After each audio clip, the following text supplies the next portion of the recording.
China has become attached to water since ancient times and built the Grand Canal with the help of nature and manual labour, blending water into life. The Grand Canal has travelled through millennia and connects north and southern China. As one of the greatest World Heritage Sites, it has sketched a magnificent view for economy, transportation and culture at home and abroad. The Grand Canal has also brought a bumper harvest of fish and rice, telling stories about all households with food, which can be rich and spicy or exquisite and innovative. Behind different delicacies, there is a folk wisdom transmitted on the canal.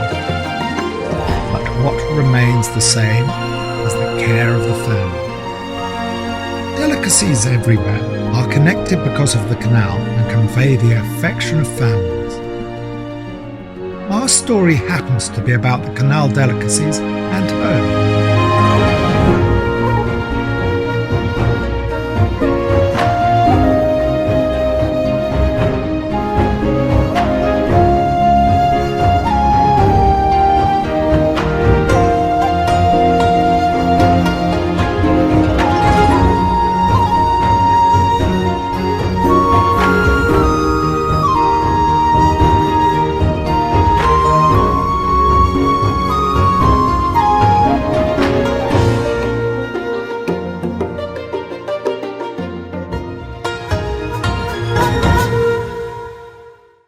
I'm Nino, an Italian chef living in China. Away from home for years, I've brought delicacies to countless Chinese families. Today, I've got a special friend, Chen. My friend is the editor-in-chief of a food magazine. She invited me to experience food culture and family life along the canal. I accepted only too gladly and was ready to contribute to a column in her magazine. First, we had to do some research. After visiting experts on the history of the canal, our plan was finalised.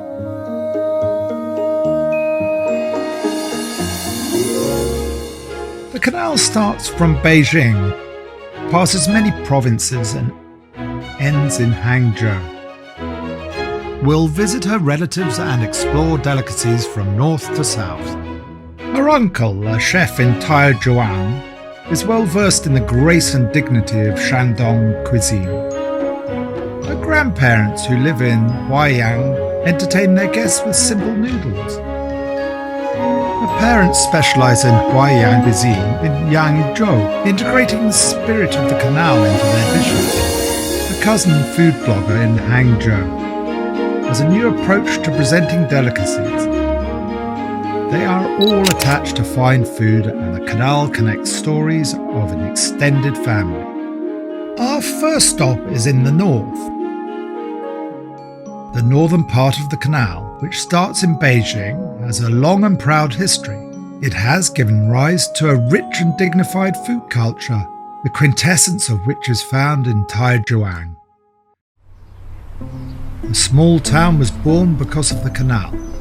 It has a lively water system that has nurtured the famous Shandong cuisine.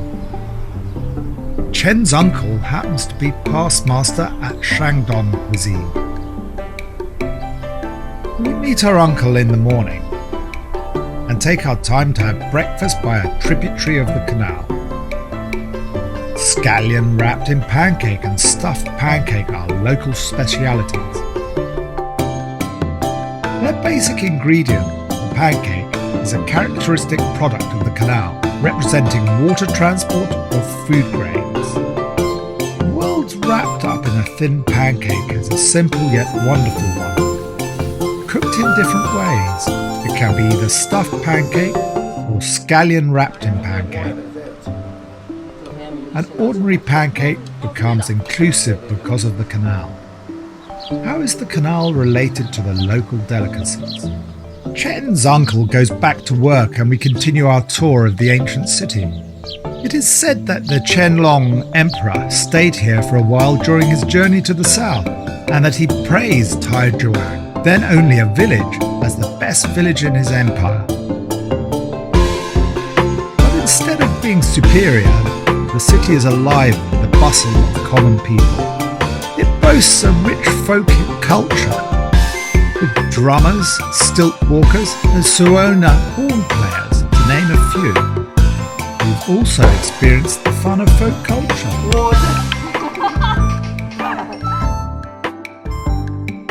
There are also fascinating folk snacks.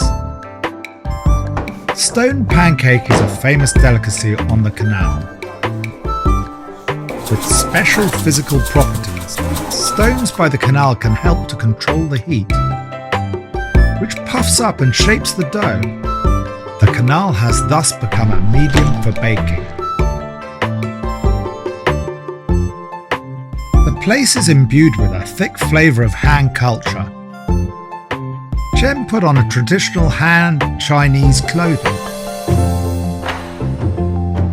We hung out along the ancient street and chanced upon a traditional game of throwing a silk ball for a spouse.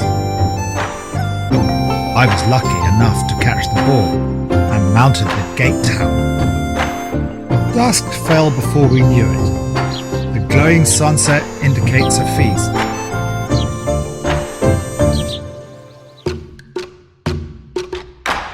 Here I learn how to cook Shandong cuisine from Chen's uncle. Carbs from the canal area gift from the water. The ingredients are fresh thanks to the quality of the canal water. Aroma arises from simple cooking. Sauce adds the final touch to a savoury dish. Thanks to the ancient canal, materials from the land also contribute to the essence of Shandong cuisine. The typical Shandong dish, Zhao Chuang spicy chicken, originated from water transport. I've also tried cooking other dishes to feel the spirit of the canal. We lay a table of dishes by the canal, presenting various delicacies led by Shandong cuisine. Those in water, on land, vegetables and meat. With the development of the canal, fresh water inspires the pursuit of a better life. Chen's uncle sees the canal as his home, processing its products with homely skills to bring good taste to everyone. We bid farewell to Chen's uncle and to the ancient city full of charms and flavours. We take a pleasure boat and sail on the canal in the evening, admiring the night view and watching the fiery dragon show, an intangible cultural heritage.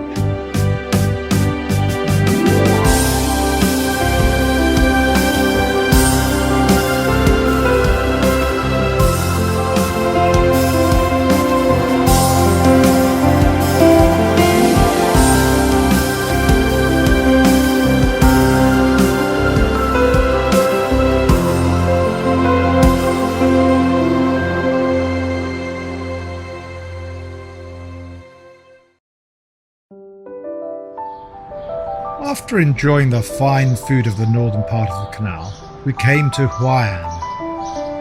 Since ancient times, Hawaiian has been the most important hub between the southern and northern parts of the canal. The canal not only carries the 1,000-year memory of Hawaiian, but also Chen's memory of a childhood spent with her grandparents. Thanks to the canal, Chen's grandparents lead a good life. They run a most popular noodle restaurant in an ancient town by the canal.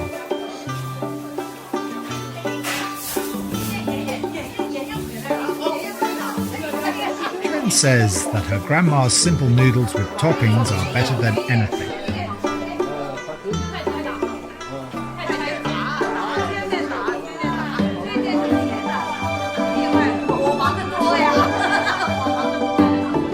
Ordinary-looking noodles with toppings bring canal-related flavour to thousands of families.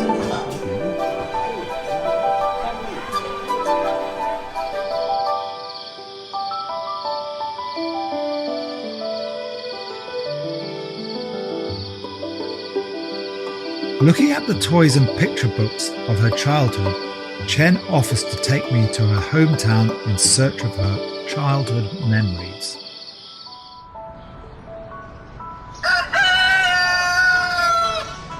Each day in the life of a Hawaiian citizen starts from the bustling food market in the early morning.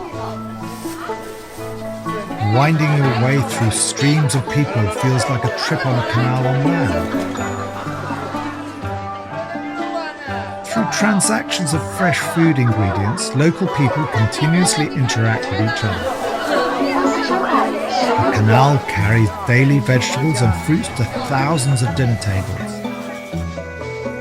This scallion-like wonderful vegetable is called common cattail. Now it is exactly the best time to pick it. There is a large amount of common cattails growing near her grandparents' old house. I step into the water and uproot them. Their pure white stems stood in the soil to absorb the most pristine nutrients from the depths of nature. Processing common cattails is complicated work. They are chopped with a knife, leaving the fine fibres at the roots. Several layers of skin are peeled off to reveal the most tender rhizomes.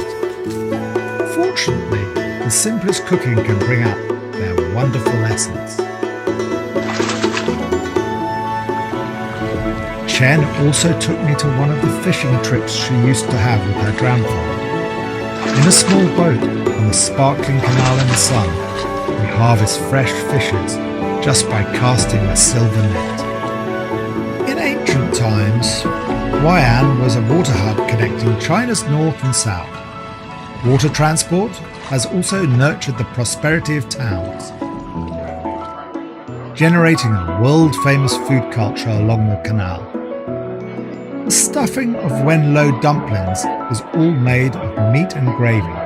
Thin wrapper is just large enough to cover the whole stuffing. The most interesting thing is that the inside of this delicacy can be sucked. We also taste a famous local snack, the chasan. Slender noodles are picked up with chopsticks and fried in boiling oil until they become golden and crispy. The canal knows the stories of myriad households and carries the abundance of fish and rice to each family. Back home, Grandpa is playing the erhu in the backyard as usual. After all, the scenery outside cannot compare with happiness at home. Home is the place that will never let you go hungry. Elderly couples start to make steaming noodles for us. In return for their hospitality, I have a go at Chinese fried noodles with today's harvest. Common cattails, fish soup, chasan and fish noodles. A variety of fresh ingredients from the canal goes into the simple dish with the affection of elders.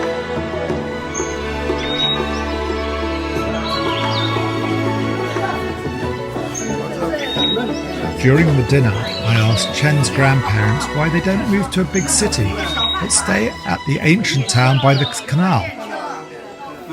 Instead of giving a direct answer, they offered to take us to see what life by the canal is like.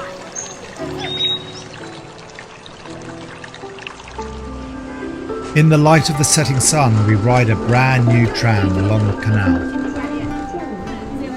Their grey hairs shine in the sun, and their eyes reflect the vigour of a modernised city. We experience city life by the canal, have fun with young people and take pictures at historical sites.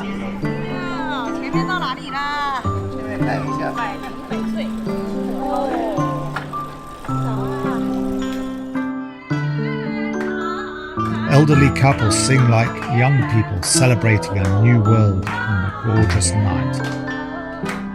The answer has finally dawned on me.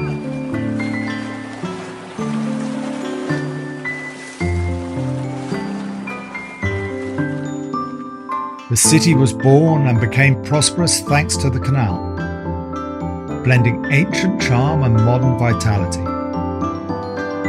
outlining a new pattern of communications and making the lives of ordinary people here better and better. The canal has given Chen's grandparents a good life. The canal is their home. To them, all visitors to their small noodle restaurant are just like their family. Whether in childhood or old age, home is always the warmest harbour for everyone. It's like a bowl of noodles made by grandma, which looks ordinary but stays as the fondest memory in everyone's mind.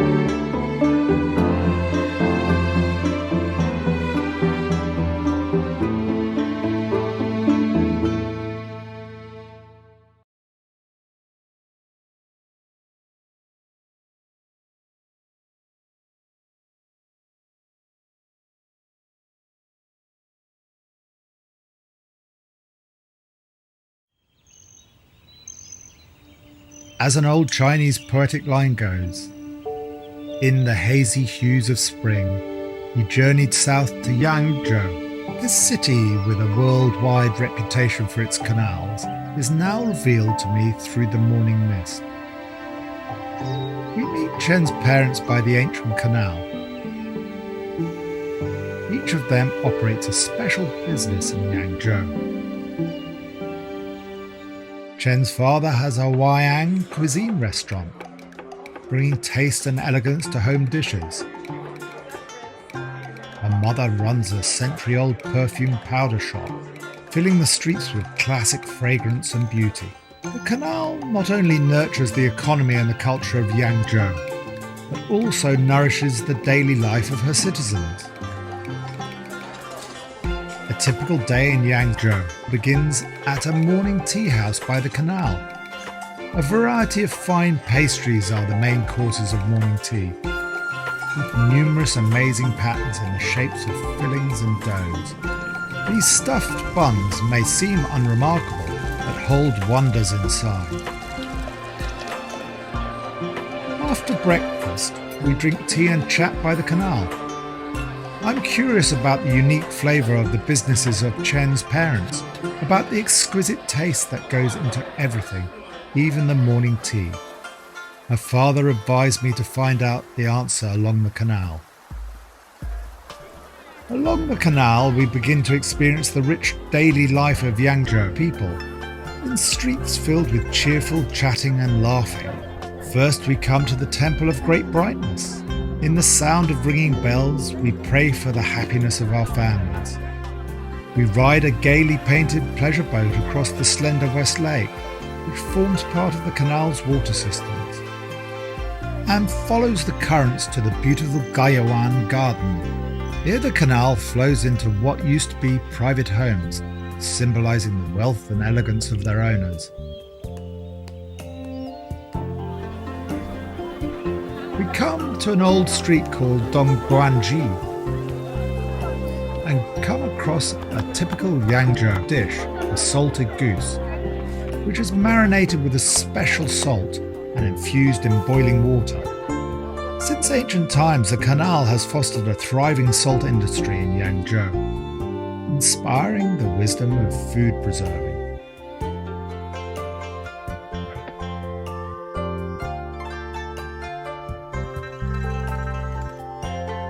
In the same street, we also experience woodblock painting, the guqin and paper cutting. Such folk arts from different parts of China are also gathered here through the canal. My favourite experience is Zhejiang, a Hangzhou-style foot massage that gets rid of my exhaustion from a whole day of exploration along the canal. The development of the canal has driven Hangzhou's people's pursuit of a more refined life, a life philosophy that has found its way into the elegance of local food. As darkness falls, the life by the canal comes to its most glamorous time. Starting with gongs and drums, storytellers entertain people with tales told in the local dialect. They are depicting the feast culture that the city is proud of. Hawaiian Cuisine.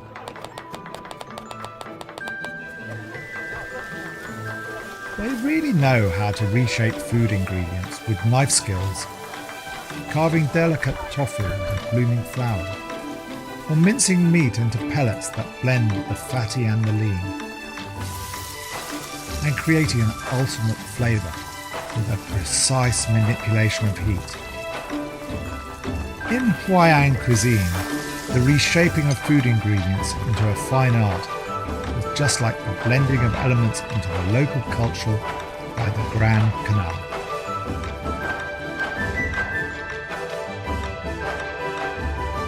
Amazingly, all these delicate dishes originate from the wisdom of common families and are deeply rooted in the daily life of myriad households. What Chen anticipates most, however, is her father's Yangzhou fried rice. With leftover rice from the night before and ordinary ingredients quick fried together, plus simplest seasoning, a colourful and delicious meal is ready to be served. Fried rice looks ordinary, but it is a home dish reserved for his homesick daughter, and a popular dish fit for any banquet. This family dinner makes me feel at home. I finally understand the special flavour of the businesses of Chen's parents.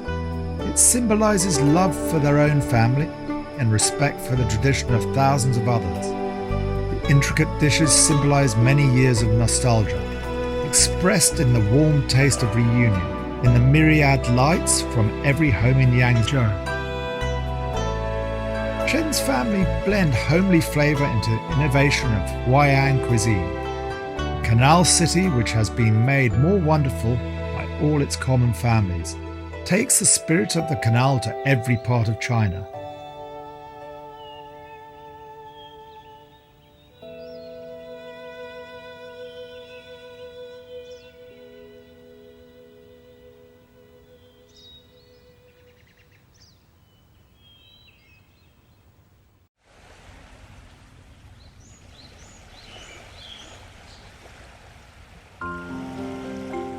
Feeling the diverse charm of this city that fuses tradition and modernity, we've come to the last stop of our journey along the canal, Hangzhou. In this ancient city that looks so young, we'll visit Chen's younger cousin.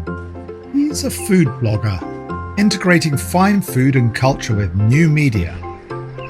I decide to help him with a webcast on food related to the canal. Meet on the ancient Gongchen Bridge, which marks the end of the canal. The Hangzhou dishes in Grandma's home is the first stop of our tour. River food is the highlight of Hangzhou cuisine.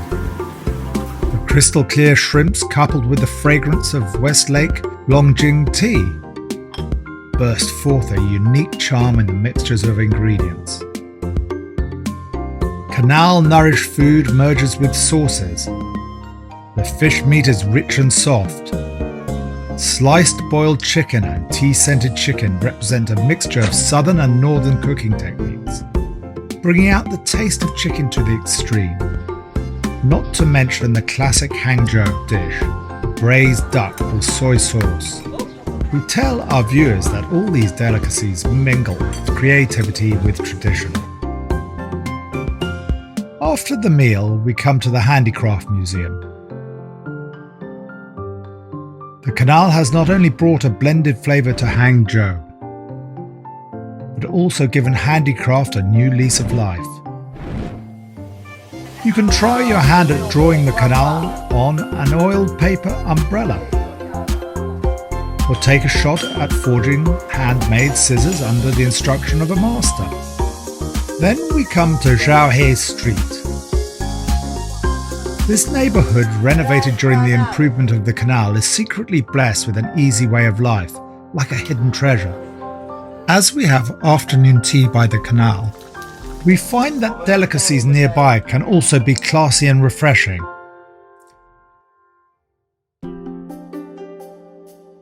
The canal in Hangzhou joins tradition and modernity. Let's take a water bus and see a different Hangzhou. In the blink of an eye, the traditional style houses by the canal give way to towering buildings, revealing to me the full extent of diversity in this prosperous city.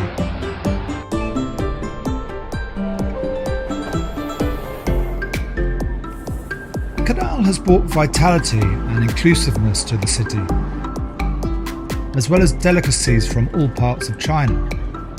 Fine foods of the entire nation and even the entire world are gathered here. Hot, refreshing, exquisite or rich flavoured, diverse eating patterns are integrated into concepts of living, and tasty dishes can be delivered to every corner of the city. In this city at the southern end of the canal, I can taste authentic northern food. Instant boiled mutton, which I miss in Beijing, flows on the canal to dining tables in Hangzhou. Neither is the roast duck is exclusive to Beijing. We have also had a taste of the once missed crayfish, and barbecue of all styles entices our tasting buds at nightfall. This canal city is attracting more people, accommodating every interesting way of life with a more inclusive spirit.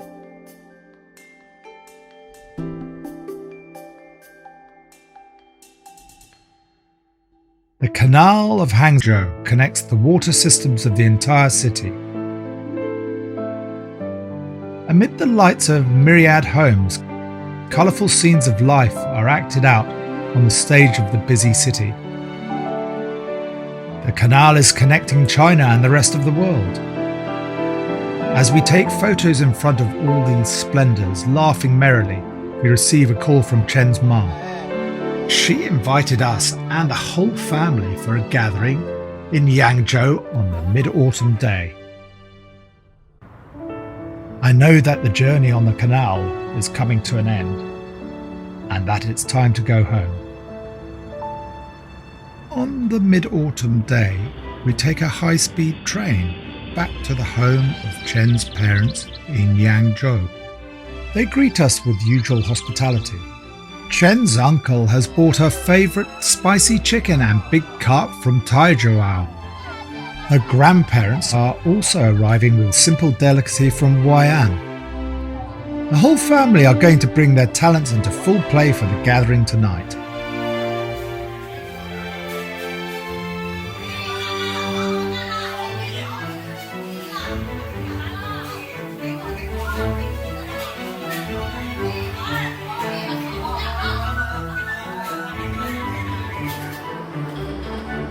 We help each other in the kitchen. All the family members are showing off their skills to bring all the delicacies of the canal we have met to the dining table.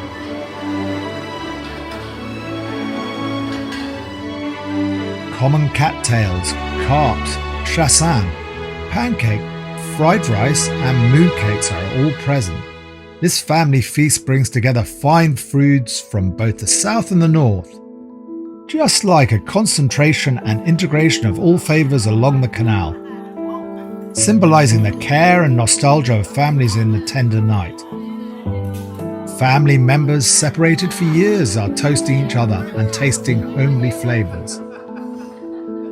Both southern and northern flavours are mingled at this moment. Friendship between Chinese and foreigners is sublimated on this occasion. I've spent an unforgettable reunion night with my Chinese family.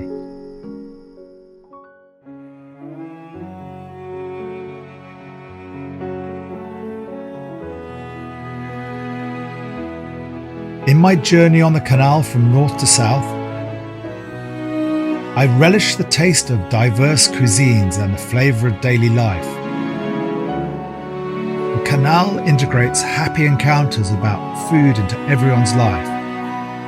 It flows gently, telling of bumper harvests of fish and rice and the stories of hometowns. It silently remembers the stories of all Chinese families. Families are born and reunited thanks to the canal. The Grand Canal is also my family.